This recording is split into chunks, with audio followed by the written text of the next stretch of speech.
What keeps me motivated on those hardest days is I have a lot of interaction back and forth with my other licensees, and we all seem to just have ways of been there, done that, this is a hard time, you'll get out of it, everything's fine. So, that's the best thing is the group that we have together, everybody's just lifting each other up. So we all know we can call each other on those hard days. And then also just thinking ahead and knowing that you have hopefully 3 other people that are having a better day, that gets you through it. What keeps me motivated is the idea of changing the industry.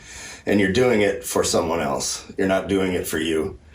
That motivates me. The idea that, if I don't do my job, that guy that shows up is going to be late on his. And I don't want to be responsible for that. I want him to succeed. And I can participate in that by doing my job, regardless of how I feel.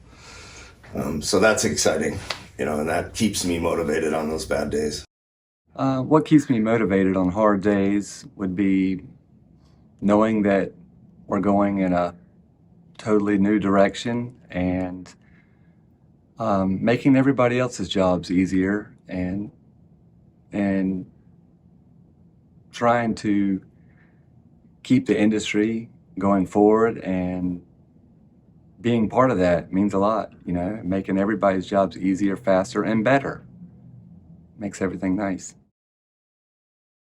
On the longer days, when I'm working all night, catching up on orders, just the idea that it's making life easier for somebody that's like a brother to me that's doing the same trade I grew up in. It's a lot easier to root for those guys than just your standard commercial, got to get it done on time job, or a homeowner that's 2 weeks behind schedule. But when you're actually relating to the guys that you're selling to, it really helps drive you on the hard days.